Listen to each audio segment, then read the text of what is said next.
जय हिंद छात्रों, मेरा नाम है हिमांशु यादव और आप देख रहे हैं ADVM क्लासेस। आज उपसह संयोजक यौगिकों के इस रिलेशन के क्रम में आज हम सीखेंगे उपसह संयोजक यौगिकों का आयुपेशी नामकरण।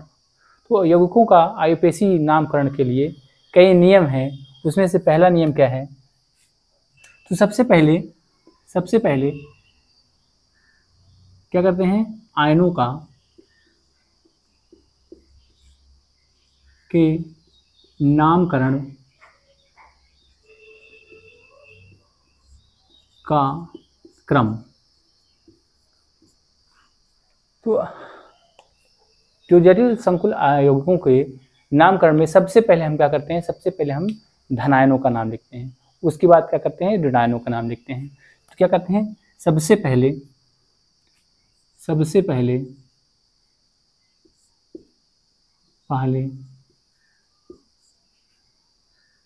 धनायनों का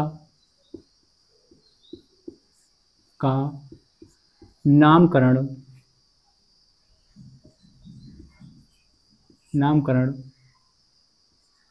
करते हैं।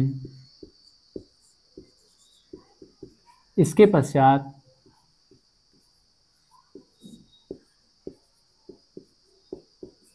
ऋणायनों का।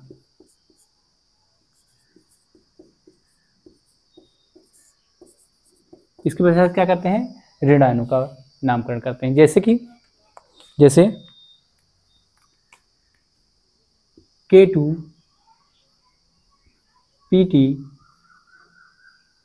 K2PtCl का होल 6 में अगर आप इसे तोड़ेंगे तो सबसे पहले क्या आएगा? K प्लस आएगा, फिर यहाँ पे क्या आएगा? PtCl6 कितना माइनस? यहाँ पे 2 माइनस आएगा। तो इसमें क्या करेंगे? सबसे पहले क्या करेंगे? पोटेशियम का नामकरण करेंगे। इसके बाद क्या करेंगे? इसके बाद करेंगे ये इसका नाम PtCl6 -2 का नामकरण करेंगे।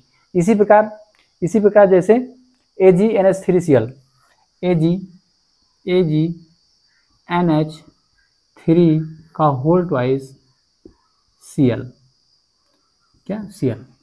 इसमें अगर इसको आप तोड़ेंगे तो क्या टूटेगा? ये AgNH3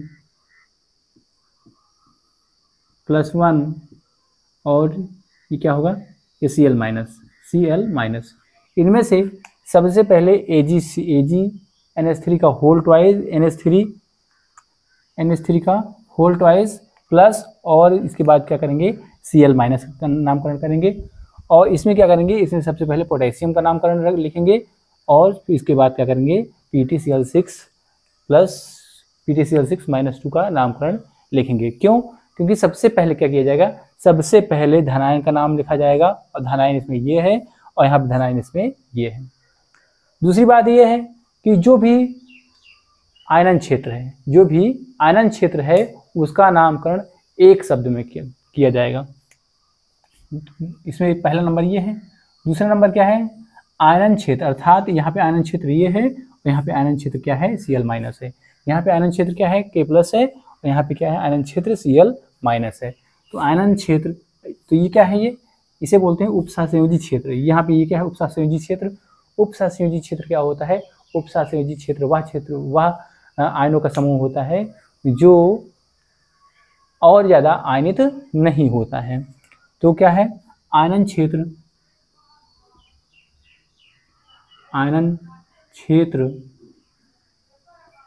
का नामकरण एक शब्द में करते हैं।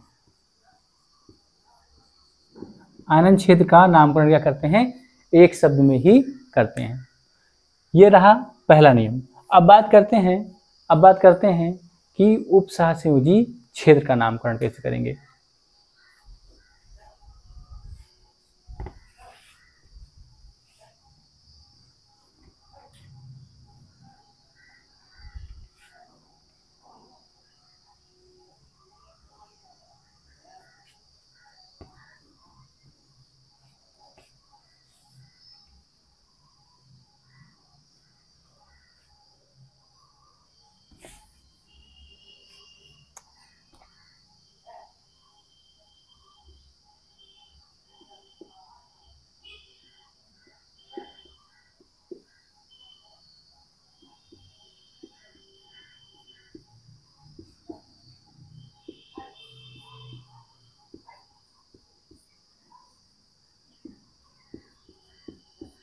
उपसहसंयोजी क्षेत्र का नामकरण। तो उपसहसंयोजी क्षेत्र के नामकरण में आपको पता है, जैसे ये क्या है, अगर इसे आप तोड़ेंगे तो क्या हो जाएगा, ये हो जाएगा K प्लस और PtCl6 -2। ये क्या है, ये उपसहसंयोजी क्षेत्र है। इसकी बात हो चुकी है। आनंद क्षेत्र यहाँ पे ये है। आनंद क्षेत्र के नामकरण में क्या करते हैं, केवल एक शब्द में इसको क्या कर देते हैं, निपटा देते हैं। अब ये रहा, ये क्या, उपसहसंयोजी क्षेत्र। उपसहसंयोजी क्षेत्र का नामकरण में सबसे पहले वो लिगेंड का नाम लिखते हैं। उपसहसंयोजी क्षेत्र के नामकरण में सबसे पहले क्या करते हैं, लिगेंड का नामकरण करते हैं। क्या करते हैं, उपसहसंयोजी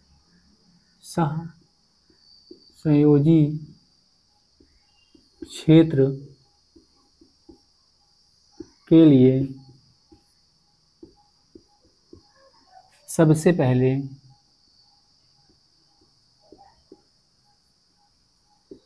क्या करते हैं, सबसे पहले लिगेंड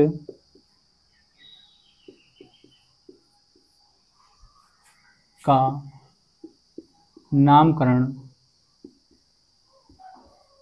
करते हैं। इसके पश्चात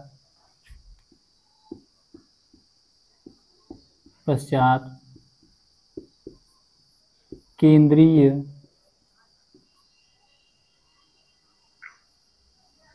धातु परमाणु का नाम लिखते हैं।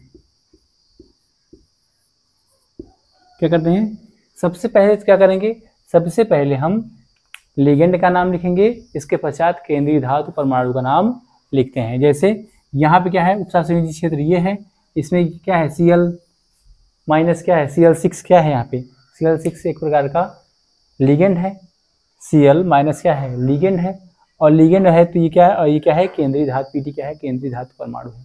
तो लिगेंड में का नाम सबसे पहले लिखेंगे, उसके पश्चात करेंगे Pt का नाम हम लोग लिखने वाले होते हैं। जैसे एक और एग्जांपल, जैसे कि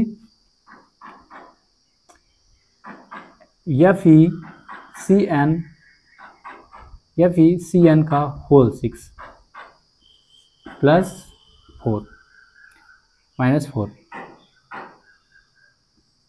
इसमें क्या करेंगे, सबसे पहले क्या करेंगे, Cn का नाम लिखेंगे। तो सबसे पहले यहाँ पे Cn क्या है, लिगेंड है, लिगेंड में है तो ये क्या करेंगे, सबसे पहले इसका नाम लिखेंगे और इसके पश्चात क्या करेंगे, Fe प्लस का नाम लिखने वाले हैं।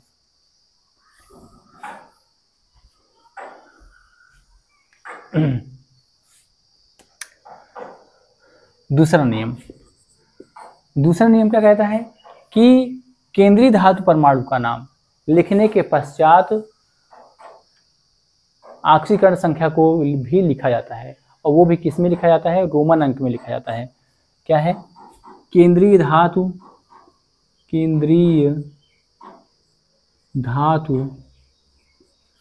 परमाणु का नाम लिखते समय क्या का नाम ऑक्सीकरण संख्या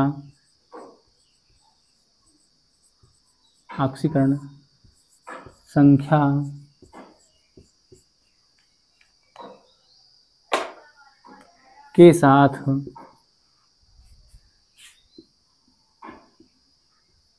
लिखा जाता है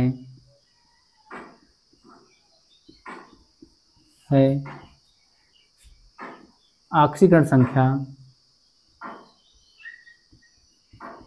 संख्या रोमन अंक में होनी चाहिए।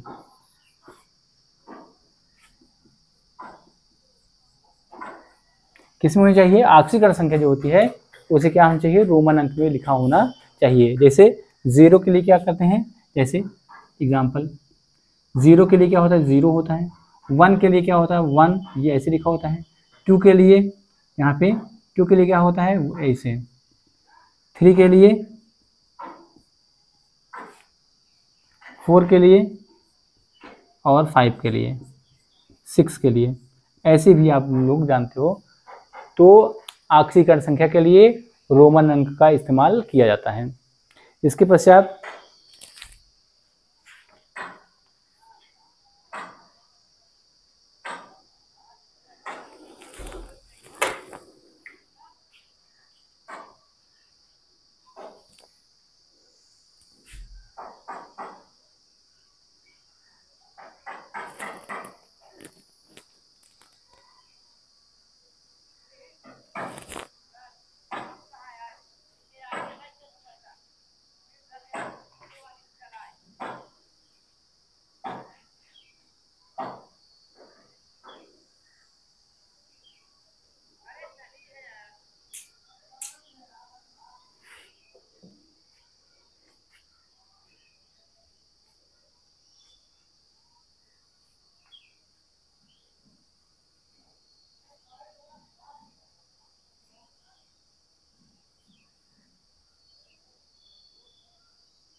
अब क्या करते हैं, अब तो हम लोगों ने क्या सीख लिया है, हम लोगों ने सीख लिया है कि उपसंयोजी यौगिक में सबसे पहले क्या करते हैं, धनायन का नाम लिखते हैं। उसके बाद क्या करते हैं, ऋणायन का नाम लिखते हैं। ऋणायन में अगर कोई आयनन क्षेत्र होगा, चाहे वो धन आयन हो चाहे वह ऋण आयन हो, तो उसका नाम क्या करेंगे, सिर्फ एक शब्द में ही लिखेंगे। फिर क्या है, लिगेंड। लिगेंड के नामकरण में सबसे पहले क्या करते हैं, उपसंयोजी क्षेत्र में सबसे पहले लिगेंड का नाम लिखते हैं। उसके पश्चात क्या करते हैं, केंद्रीय धातु परमाणु का नाम लिखते हैं। केंद्रीय धातु परमाणु को ऑक्सीकरण संख्या सहित लिखते हैं, और ऑक्सीकरण संख्या हमारी क्या होगी, वह ऑक्सीकरण संख्या हमारी जो होगी वह होगी, ऑक्सीकरण जो संख्या होगी वह होगी रोमन अंक में होगी। इतनी बात आप लोगों ने सीख लिया है। चलिए अब बात करते हैं लिगेंड का नामकरण। लिगेंड का नामकरण, तो लिगेंड के नामकरण में हम क्या करते हैं, मान लो हम किसी लिगेंड के अंदर हमारा Cl भी है और NH3 भी है, Cl भी है और क्या है, NH3 भी है। अब ये क्या है, ये है क्लोरो। ये लिगेंड के रूप में से क्या पढ़ेंगे, क्लोरो पढ़ेंगे, और इसे क्या पढ़ेंगे, अमीनो पढ़ेंगे। तो क्लोरो और एमिनो, क्लोरो जो स्टार्ट होता है वो Cl से स्टार्ट होता है, C से स्टार्ट होता है, और एमिनो की क्या होता है, A से स्टार्ट होता है। तो पहले कौन पढ़ेगा, तो पहले कौन पढ़ेगा, पहले A पढ़ता है अंग्रेजी वर्णमाला में, फिर जाकर C पढ़ता है। तो प्राथमिकता किसको दी जाएगी, प्राथमिकता दी जाएगी एमिनो को। प्राथमिकता किसको दी जाएगी, एमिनो को। हालांकि एमिनो कितना है, मोनो है, डाई है, ट्राई है, टेट्रा है, इससे कोई फर्क नहीं पड़ता। इसका नाम एमिनो से शुरू होता है, बस यही क्या है, इसके लिए काफ़ी है। तो क्या करेंगे, लिगेंड का नामकरण लिगेंड के नामकरण में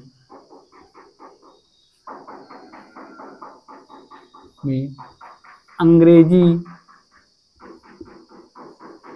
वर्णमाला में पहले आने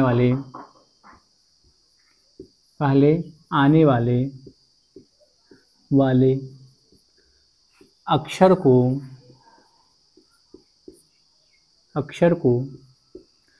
प्राथमिकता देते हैं। इसके साथ ही लिगेंड की संयोजकता को हम क्या करते हैं, नज़रअंदाज कर देते हैं। इसके साथ ही हम क्या करते हैं, लिगेंड की संयोजकता को हम क्या करते हैं, हम उसको नहीं गिनते हैं। मतलब कि चाहे एक लिगेंड का कोई भी लिगेंड, चाहे अमीनो की बात कर लिए, चाहे अमीनो 1 हो, चाहे 2 हो, चाहे 3 हो, चाहे 4 हो, इससे हमसे कोई फ़र्क नहीं पड़ता है। बस वो क्या है, वो पहले आना चाहिए। जैसे कि ये क्या है, एक्वा, H2O एक्वा है, और ये क्या है, ये ब्रोमो है। ये क्या है, ब्रोमो। एक्वा में क्या है, ये एक्वा में A से शुरू होता है और ब्रोमो में क्या होता है, B से शुरू होता है। तो पहले क्या लिखा जाएगा, पहले लिखा जाएगा ब्रोमो लिखा जाएगा, पहले एक्वा लिखा जाएगा और फिर क्या लिखा जाएगा, फिर ब्रोमो लिखा जाएगा। मेरे ख्याल से इतनी बात में आपको समझ में आ गई होगी। अब आगे देखते हैं।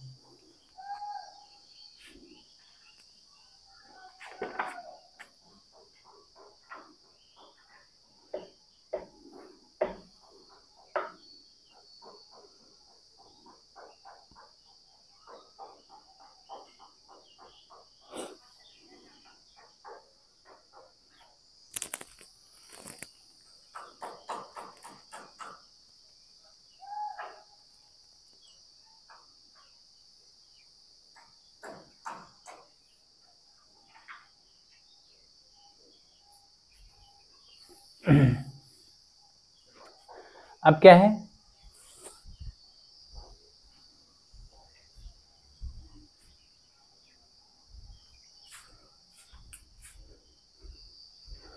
क्या है, लिगेंडों की संख्या का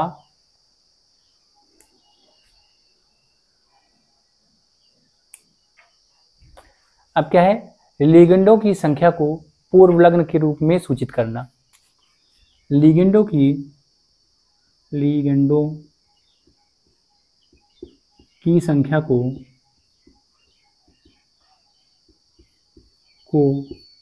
पूर्वलग्न के रूप में